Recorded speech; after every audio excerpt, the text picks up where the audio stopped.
ठीक है। तो मैंने जैसा अभी अभी कहा, आप लोगों को मैं अब डेमोन्स्ट्रेट करूँगा कि किस तरह से एक ऑनलाइन क्लाउड आईडी का यूज़ करके हम एक कोडिंग एनवायरनमेंट सेटअप कर सकते हैं। मैंने आप लोगों को डॉकर के बारे में बताया था। जितने लोगों ने डॉकर का सेशन अटेंड किया था उनको पता होगा कि ये क्लाउड आईडी एक डॉकर के कंटेनर के अंदर चलती है। जिन लोगों को नहीं पता है उन्हें पता करने की ज़रूरत भी नहीं है, क्योंकि ये बहुत ज़रूरी बात नहीं है। सबसे पहला एग्जांपल मैं आप लोगों को दिखाऊंगा CS50 के सैंड बॉक्स का।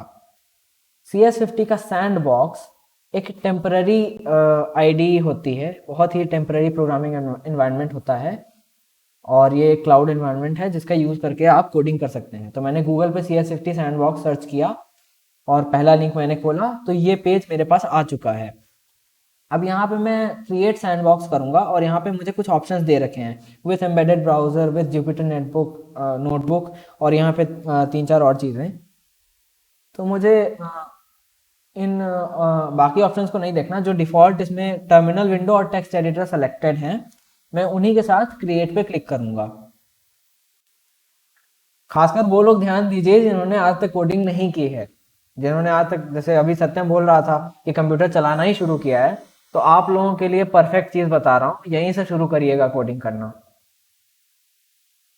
अब ये डॉकर की एक कंटेनर बना रहा है। ठीक है, तो ये देखिए, ये कोडिंग एनवायरनमेंट चल चुका है। मैं फुल स्क्रीन कर देता हूँ। हाँ, तो ये CS50 के सैंडबॉक्स का एनवायरनमेंट। यहाँ पे कोई भी नई फाइल अगर मुझे ऐड करनी होगी तो मैं यहाँ प्लस पे क्लिक करूँगा और यहाँ पे मैं फाइल का नाम और एक्सटेंशन लिखूंगा। तो मैं एक सिंपल सी का प्रोग्राम लिखने जा रहा हूँ, hello dot C. Dot C मैंने फाइल के नाम के अंत में क्यों लगाया है, क्योंकि वो एक सी का प्रोग्राम है। सी के प्रोग्राम्स के अंत में हम लोग हमेशा डॉट सी लगाते हैं और इसे हम लोग एक्सटेंशन बोलते हैं। तो मैं क्रिएट फाइल करूंगा। ये देखिए, फाइल यहाँ पे बन गई है और मैं अब इसमें कोड लिखना शुरू करूंगा। नीचे जो आप देख रहे हैं ये है टर्मिनल। टर्मिनल का यूज हम इस प्रोग्राम को चलाने के लिए करेंगे, और चलाने वाला काम हम लोग बाद में करेंगे। पहले मैं इस प्रोग्राम को पूरा खत्म करता हूँ, तब तक मैं इसको नीचे कर देता हूँ। अब मैं यहाँ पे प्रोग्राम लिखना शुरू करूंगा। कोई रिक्वेस्ट कर रहा है।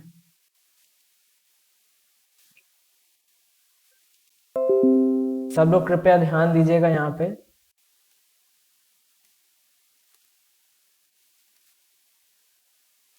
जिन लोगों को सी नहीं आती है मैं बता दूं, ये प्रोग्राम इनपुट आउटपुट के लिए एक हेडर फाइल को हमारे प्रोग्राम में इंक्लूड कर देता है। अगर हम ये अपने प्रोग्राम के शुरू में लिख देते हैं तो हम अपने प्रोग्राम के अंदर प्रिंट मतलब डिस्प्ले, टेक्स्ट डिस्प्ले और टेक्स्ट इनपुट ले सकते हैं। ठीक है, अब यहाँ इंट मेन, ये एक फंक्शन है, ये मेन फंक्शन है। इसके अंदर हम सारे का सारा प्रोग्राम का मेन काम करते हैं। जब हम प्रोग्राम को डायरेक्टली एग्जीक्यूट करते हैं तो फिर सारा का सारा कोड इसके अंदर का ही एग्जीक्यूट होता है।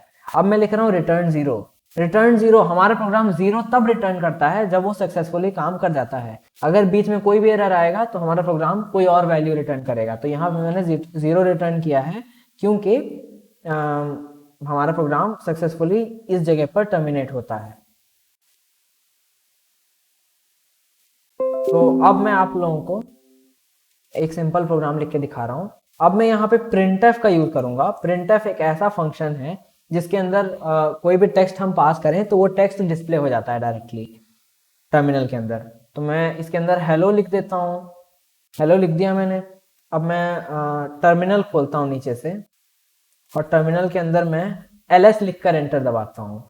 ls का यूज करके हम लोग हमेशा current directory, ls bash terminal का एक कमांड है जिसका यूज करके हम लोग करंट डायरेक्टरी में मौजूद फाइल्स देख सकते हैं। तो यहाँ पर एक ही फाइल है hello.c जो कि मुझे दिख रही है। तो अब इस hello.c वाली फाइल को मुझे कंपाइल करना है। कंपाइल करने के लिए मैं GCC यूज कर रहा हूँ, आप लोग भी GCC ही यूज करेंगे। तो उसके लिए लिखना होता है GCC स्पेस फाइल का नाम hello.c। सिर्फ इतना ही लिखना होता है। यहाँ पे हम GCC का यूज करके hello.c वाली फाइल को कंपाइल कर रहे हैं। एंटर दबाया, फाइल कंपाइल हो गई।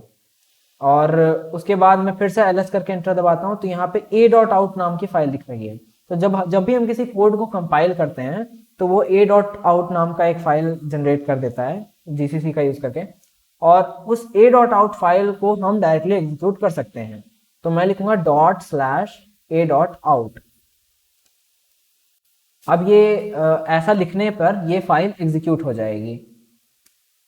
ये देखिए हेलो प्रिंट हो गया, लेकिन जो डॉलर वाला साइन और ये टर्मिनल वाला है ये इसके ठीक बाद से प्रिंट हो गया। मैं चाहता हूँ कि एक नई लाइन प्रिंट हो इसके बाद, तो ये एरर है हमारे प्रोग्राम में, क्योंकि प्रिंट एफ हेलो प्रिंट करने के बाद एक नई लाइन प्रिंट नहीं कर रहा है। तो उसके लिए मैं यहाँ पर नई लाइन का एस्केप सीक्वेंस लिखूंगा, जो कि होता है /n forward slash backward /n।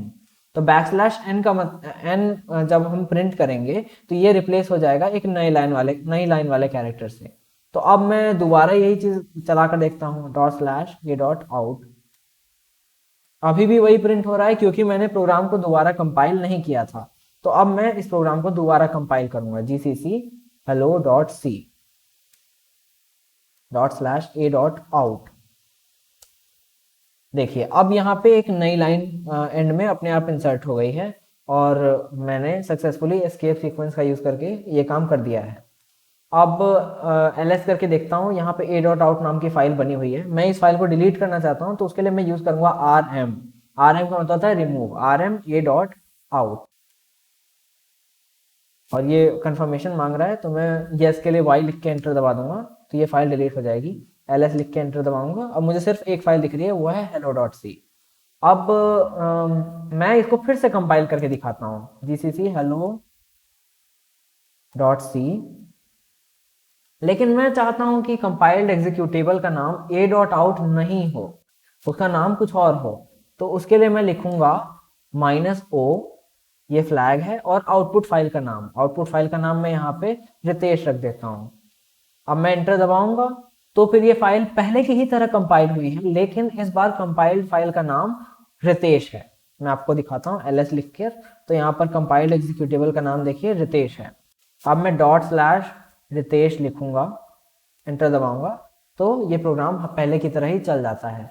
और ये तो ठीक है, लेकिन अगर मान लीजिए मैं अपने प्रोग्राम में कुछ कॉम्प्लेक्स चीज़ें करना चाहता हूँ, जैसे मैं पावर फंक्शंस का यूज़ करना चाहता हूँ, और मैं तरह तरह के मैथमेटिकल फंक्शंस यूज़ करना चाहता हूँ, जो कि डिफ़ॉल्ट रूप से अवेलेबल नहीं है मेरे प्रोग्राम के अंदर। तो उसके लिए मुझे एक दूसरा हेडर इंक्लूड करना रहता है, जिसका नाम है math.h। math.h का यूज़ करूँगा अगर मैं, तो फिर मैं यहाँ पर मैथमेटिकल फंक्शंस जो इसके अंदर इंक्लूडेड है उनका यूज़ कर पाऊंगा। जैसे मैं यहाँ पर 2 की थर्ड पावर प्रिंट करना चाहता हूँ, तो मैं यहाँ पे प्लेस होल्डर लगा रहा हूँ %d का, प्रिंटर फंक्शन के अंदर %d का प्लेस होल्डर लगा रहा हूँ, और यहाँ कॉमा देकर मैं अगला पैरामीटर पास कर रहा हूँ POW 2 3, यानी 2 की थर्ड पावर, और ये डिफॉल्ट रूप से डबल रिटर्न करता है, तो इसलिए मैं इसको इंट में कास्ट कर दूंगा, क्योंकि मैं यहाँ पे मैंने इंटीजर का प्लेस होल्डर लिखा है। ठीक है, अब यहाँ पर मैं gcc hello.c लिखूंगा, और मैं एक्सपेक्ट करूंगा कि सक्सेसफुली a.out में कंपाइल हो जाए। अब मैं ./e.out चलाऊंगा, तो यहाँ पर ये चीज़ काम कर रही है, बिल्कुल अच्छे से कर रही है।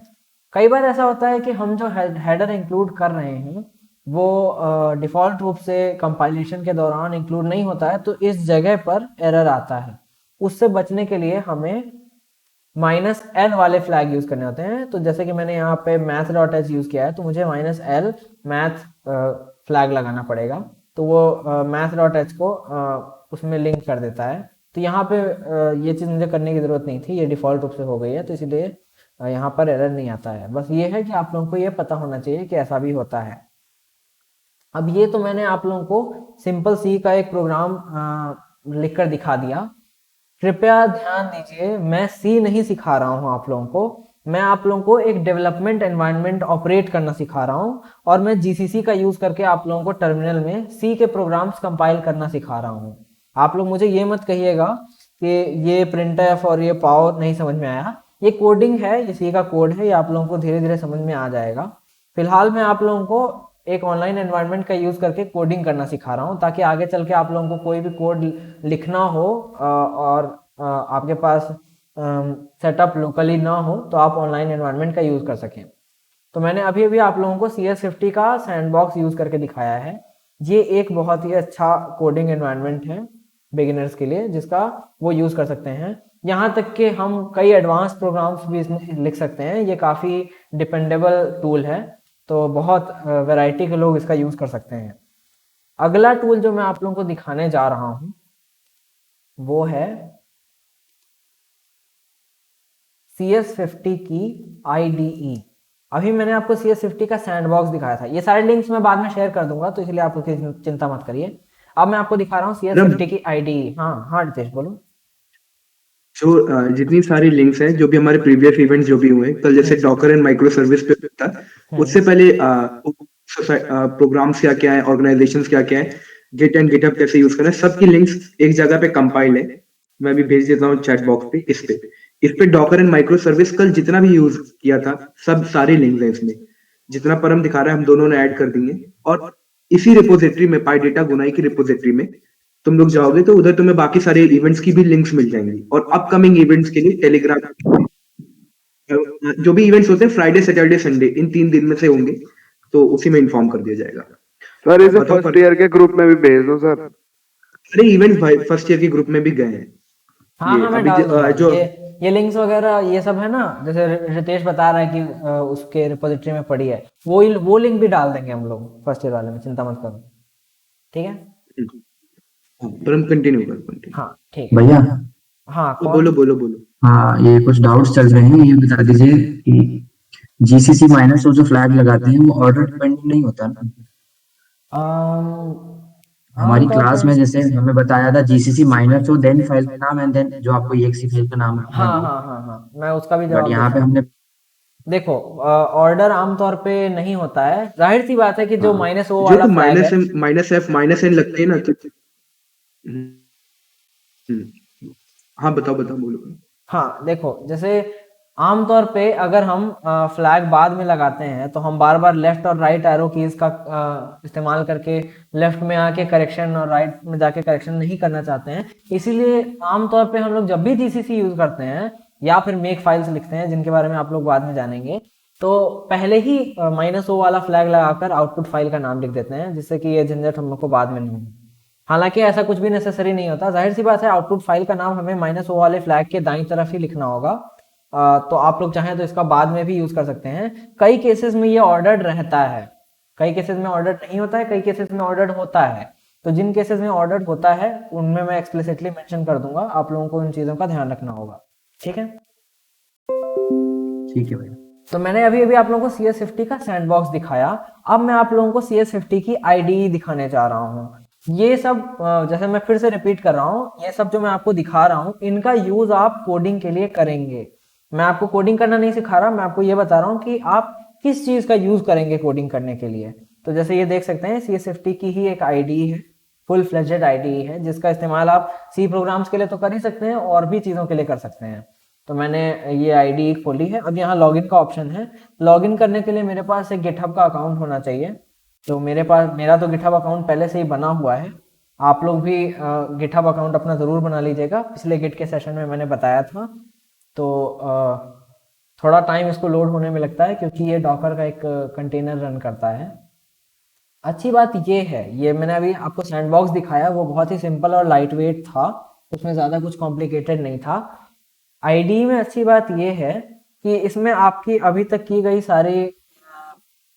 सेव की गई सारी फाइल्स सेव्ड रहती हैं। ये देखिए, अभी तक मैंने जितने भी प्रोग्राम्स बनाए हैं अपनी CS50 की IDE में, वो मेरे अकाउंट में सेव्ड हैं, मेरे गिटहब अकाउंट में सेव्ड हैं, जिससे मैंने अभी अभी लॉगिन किया है।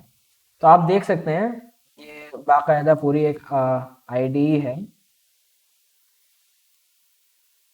तो ये देख सकते हैं आपकी पूरी की पूरी IDE है, टेक्स्ट एडिटर टाइप। फाइल में जाकर मैं नई फाइल पे क्लिक करूंगा और उसमें मैं कुछ लिख दूंगा, जैसे हेलो लिख दिया मैंने और फाइल में जाकर सेव किया। तो अब यहाँ पे मैं सेव करके फाइल का कुछ नाम दे देता हूँ, जैसे sample.c। क्यों? क्योंकि मैं सी का प्रोग्राम लिख रहा हूँ। अब मैं यहाँ पे सी का प्रोग्राम लिखूंगा,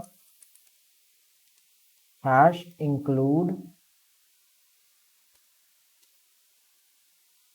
बड़ा कर देता हूँ थोड़ा, #include stdio.h। मैं वही सेम प्रोग्राम लिख दे रहा हूँ, बहुत सिंपल सा हेलो वर्ल्ड वाला, int main printf hello slash n return 0। तो आपने देखा मैंने अभी अभी यहाँ पे वही सेम प्रोग्राम लिख दिया है। और याद रखिए प्रोग्राम लिखने का तरीका, सी का कोड लिखने का तरीका और उसे कंपाइल करके एग्जीक्यूट करने का तरीका अलग अलग एनवायरनमेंट में नहीं बदलता है। आमतौर पे हर एनवायरनमेंट में जीसीसी ही यूज होता है और जीसीसी में कंपाइल करने का तरीका यही होता है। तो मैंने ये फाइल अभी अभी सेव कर ली है। मुझे लगता है कि मैंने गलत जगह पे सेव कर लिया है, लेकिन फिर भी मैं आप लोगों को दिखाता हूँ। तो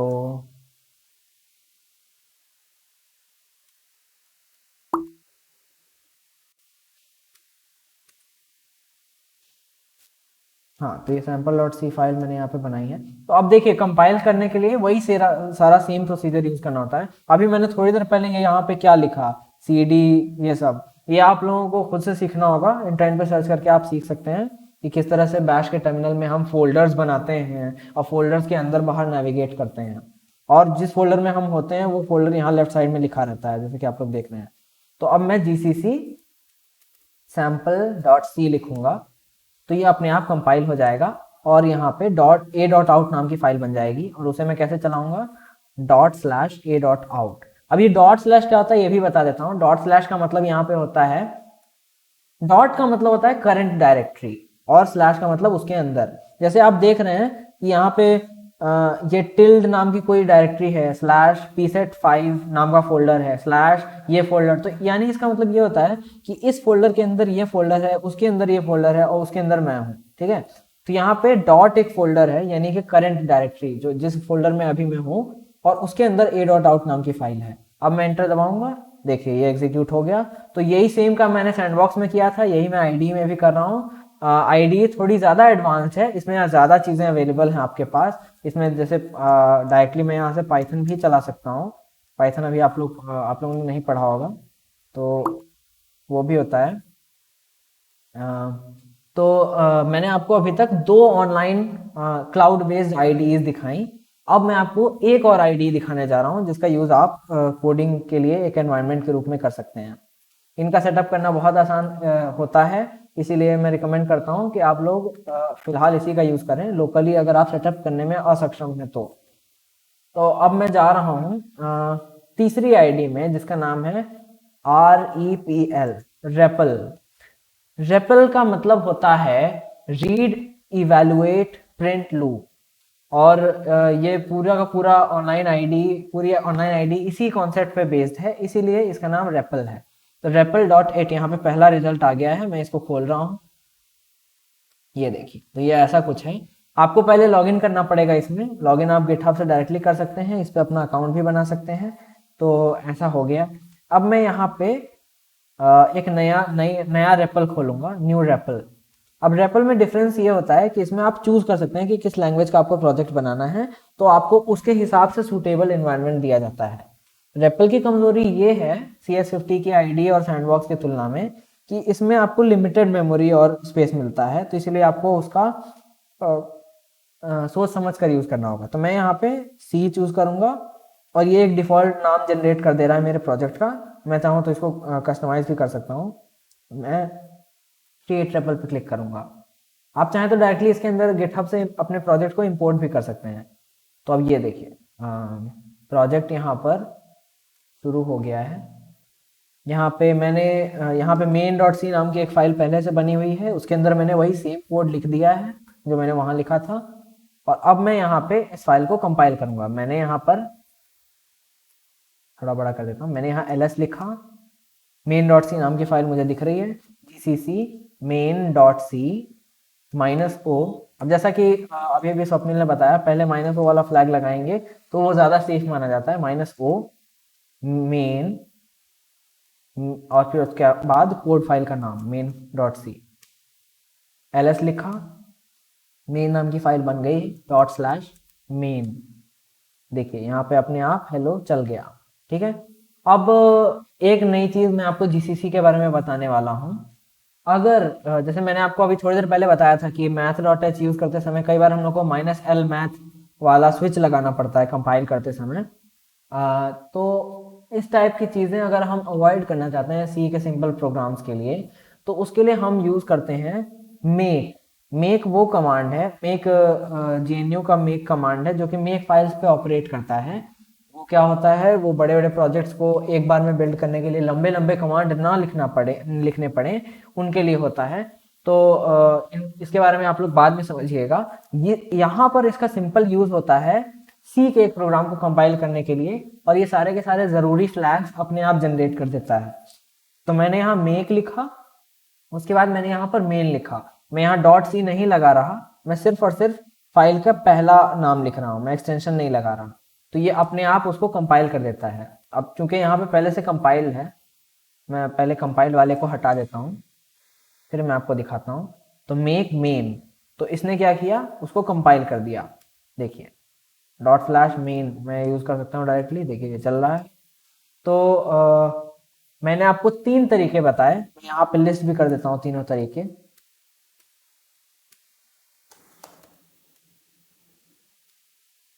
एक तो मैंने बताया gcc फाइल नेम .c, जो कि a.out नाम की फाइल में आपके कंपाइल्ड एग्जीक्यूटेबल जनरेट करेगा।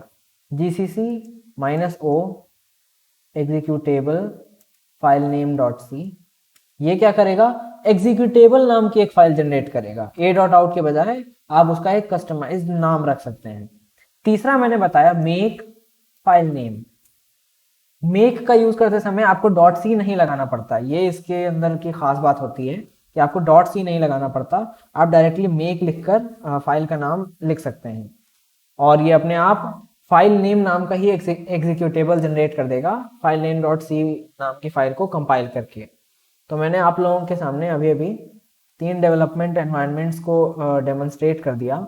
मैं उम्मीद कर रहा हूँ कि आपको तीनों ही समझ में आ गए होंगे, और आपको मैंने अब जब बता दिया है कि कहाँ पे जाकर आप लोगों को कोडिंग करनी है, तो आगे मैं कोई भी एक्सरसाइज दूंगा तो उसको वहां जाकर आप लोग परफॉर्म कर सकते हैं।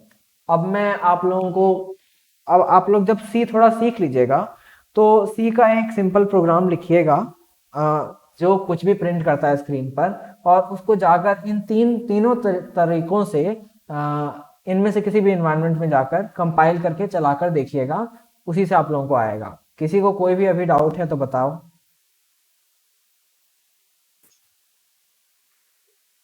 और जिन्होंने कल का सेशन अटेंड करा था डॉकर एंड माइक्रो सर्विसेज के ऊपर, तो वही जो सी का प्रोग्राम लिखा है, चाहे हेलो वर्ल्ड का भी लिखा हो, उसे डॉकराइज भी कर लेना। सारा इंस्ट्रक्शन पर हमने ऐड कर दिया है कैसे करना है, और वो ऐड कर देगा। कोई भी दिक्कत हो टेलीग्राम ग्रुप पे पूछ लेना कि उसको कैसे डॉकराइज करें, हर चीज। और कैटाकोडा साइट का नाम है जिसमें हर जितने भी ट्यूटोरियल्स हैं, डॉकर से लेके कुबरनेटिव से लेके जितने भी डेवऑप्स के आज तक ट्यूटोरियल्स बने हैं, सब हैं इसमें कैटाकोडा में। टेलीग्राम लिंक, अरे टेलीग्राम लिंक तुम परम से बात कर लेना, मेरे से कर लेना, या फिर सौम्या से बात कर लेना, तो वो तुम्हें शेयर कर देगी लिंक। सौम्या से तो स्वप्निल से कह सकते हो, नीलाभ से कह सकते हो। सौम्या नीलाभ किसी से भी कह देना, या फिर किसी और से बोल देना अपना नंबर देके ऐड कर दे, तो वो ऐड करवा लेंगे, कर देंगे हम लोग। अब यहाँ पर 29, अब मैं रिकॉर्डिंग ऑफ कर देता हूँ फिलहाल के लिए। यही रिकॉर्डिंग में